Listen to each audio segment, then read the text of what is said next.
Assalamualaikum warahmatullahi wabarakatuh. Yang terhormat Bapak Muhammad Sohibul Iqbal selaku dosen pengampu mata kuliah arbitrase. Dan yang kami banggakan mahasiswa dan mahasiswi terutama HES A5. Di sini saya akan mempresentasikan makalah saya yang bertemakan tentang ruang lingkup arbitrase. Yang pertama, di poin A, yaitu pengertian arbitrase. Arbitrase adalah salah satu alternatif penyelesaian sengketa di luar pengadilan yang melibatkan antar pihak dengan menunjuk suatu ahli profesional sebagai hakim sesuai dengan pilihan para pihak-pihak tersebut. Dengan menerapkan peraturan hukum yang berlaku didasarkan pada dalil-dalil dan perkara dengan putusan yang bersifat final dan mengikat bagi para pihak. Dalam tataran normatif hukum Indonesia, perkembangan arbitrase sebagai hukum positif memiliki sejarah yang menunjukkan betapa jauh ketertinggalannya arbitrase bila dibandingkan dengan negara lain. Arbitrase didasarkan pada kesepakatan dalam perjanjian yang dipilih para pihak untuk menyelesaikan sengketa melalui lembaga arbitrase. Selain itu, arbitrase didasarkan pada sah atau tidaknya klausula arbitrase tersebut. Pasal 1320 KUHP. Perdata menjelaskan syarat sahnya suatu perjanjian harus memenuhi 4 syarat, yaitu 1. Adanya kesepakatan di antara para pihak. 2. Para pihak telah cakap untuk melakukan perbuatan hukum. 3. Adanya objek tertentu.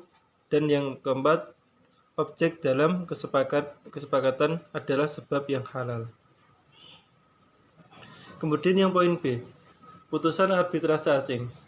Arbitrase internasional adalah suatu metode yang digunakan untuk menyelesaikan sengketa antara para pihak yang terikat dalam suatu perjanjian dalam dagang internasional. Suatu arbitrase dapat dikatakan internasional apabila para pihak perjanjian mempunyai tempat usaha yang berkedudukan di negara-negara yang berbeda. Misalnya, antara pengusaha di Indonesia dengan pengusaha di Singapura. Kemudian jika terjadi suatu sengketa yang timbul dari perjanjian tersebut dan para pihak menggunakan arbitrase untuk menyelesaikan sengketa, maka arbitrase ini disebut sebagai arbitrase internasional. Sehingga putusan yang dikeluarkan pun menjadi suatu putusan arbitrase internasional atau putusan arbitrase asing. Istilah ini pun sudah disinggung dalam regulasi arbitrase di Indonesia. Peraturan Mahkamah Agung Republik Indonesia Nomor 1 Tahun 1990 tentang cara pelaksanaan putusan arbitrase asing Mahkamah Agung Republik Indonesia mengenal istilah putusan arbitrase asing dengan menyebutkan dalam pasal 2 bahwa putusan arbitrase asing adalah putusan yang dijatuhkan oleh suatu badan arbitrase ataupun arbiter perorangan di luar wilayah hukum Republik Indonesia ataupun putusan suatu badan arbitrase ataupun arbiter perorangan yang menurut ketentuan hukum Republik Indonesia dianggap sebagai putusan arbitrase.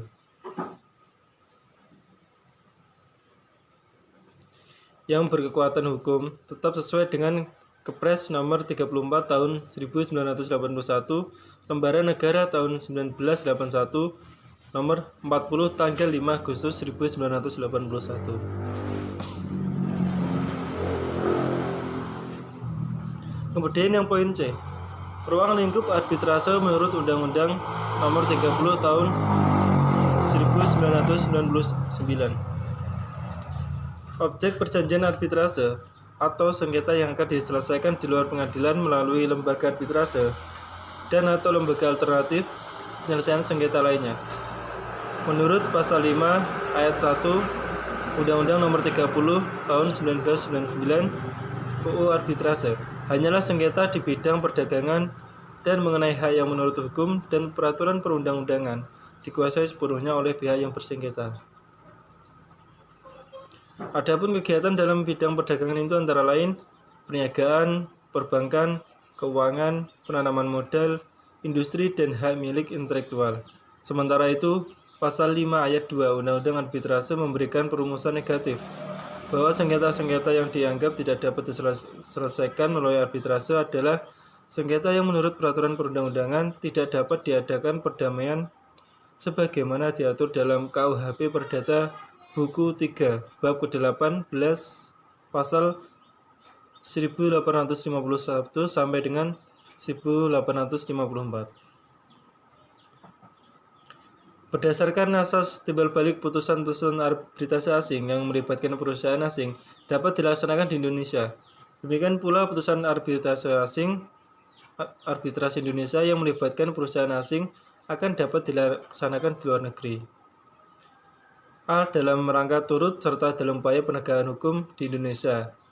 B. Menyediakan jasa-jasa bagi penyelenggaraan penyelesaian sengketa melalui arbitrase atau bentuk-bentuk alternatif penyelesaian sengketa lainnya.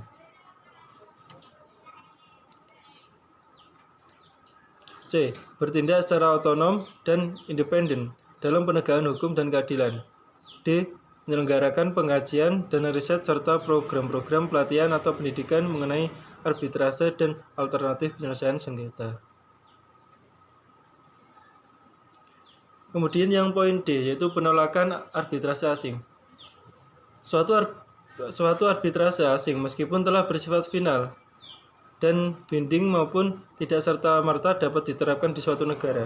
Hal tersebut bergantung dengan bagaimana putusan asing harus mampu menyesuaikan dengan sendi-sendi asasi sistem hukum suatu negara yang akan dimintakan pelaksanaannya. Penolakan pelaksanaan putusan arbitrase asing pada dasarnya berbeda dengan pembatalan putusan arbitrase sebagaimana yang diatur dalam Konvensi New York pada tahun 1958. Perbedaan tersebut dapat dilihat berdasarkan konsekuensi atau akibat hukum yang ditimbulkannya. Perbedaan antara penolakan dan pembatalan juga dapat dilihat berdasarkan jurisdiksi primer dan jurisdiksi sekunder dari putusan arbitrase yang telah dibuat. Pembatalan putusan arbitrase dapat dilakukan oleh tempat jurisdiksi primer dari putusan arbitrase yang dibuat. Sedangkan penolakan putusan arbitrase asing itu dilakukan oleh jurisdiksi sekunder putusan arbitrase yang dibuat. Pelaksanaan putusan suatu arbitrase asing beserta syarat yang sah harus dipenuhi diatur dalam pasal 66 Undang-Undang Nomor 30 Tahun 1999 tentang arbitrase dan alternatif penyelesaian sengketa yang menyatakan putusan arbitrase internasional hanya diakui serta dapat dilaksanakan di wilayah hukum Republik Indonesia apabila memenuhi syarat-syarat sebagai berikut.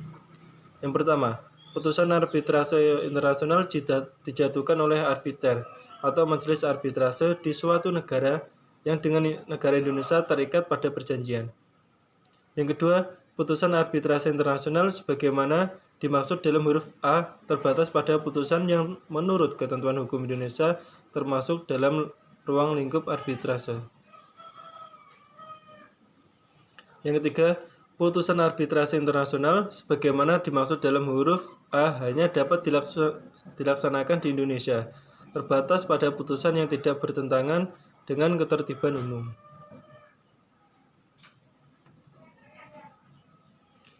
Dan poin penting dari makalah saya yang bertemakan tentang ruang lingkup arbitrase yaitu bahwa arbitrase adalah suatu alternatif penyelesaian sengketa di luar pengadilan yang melibatkan antara pihak dengan menunjuk suatu ahli profesional sebagai hakim sesuai dengan pilihan para pihak tersebut. Dan dengan menerapkan peraturan hukum yang berlaku dan didasarkan pada dalil-dalil dalam perkara dengan putusan yang bersifat final dan mengikat bagi para pihak. Dalam tataran normatif hukum Indonesia, perkembangan arbitrase sebagai hukum yang positif yang memiliki sejarah yang menunjukkan betapa jauhnya ketinggalan arbitrase bila dibandingkan dengan negara yang lainnya. Dan objek perjanjian arbitrase itu sendiri diselesaikan di luar pengadilan melalui lembaga arbitrase dan atau lembaga alternatif penyelesaian sengketa lainnya. Dan itu menurut pasal 5 ayat 1 Undang-Undang Nomor 30 Tahun 1999 atau UU Arbitrase. Dan arbitrase internasional adalah suatu metode yang digunakan untuk menyelesaikan sengketa antara pihak yang terikat dalam suatu perjanjian dagang internasional. Dan suatu arbitrase itu dapat dikatakan internasional apabila para pihak perjanjian mempunyai tempat usaha yang berkedudukan di negara yang berbeda. Misalnya antara pengusaha di Indonesia dengan pengusaha di Singapura.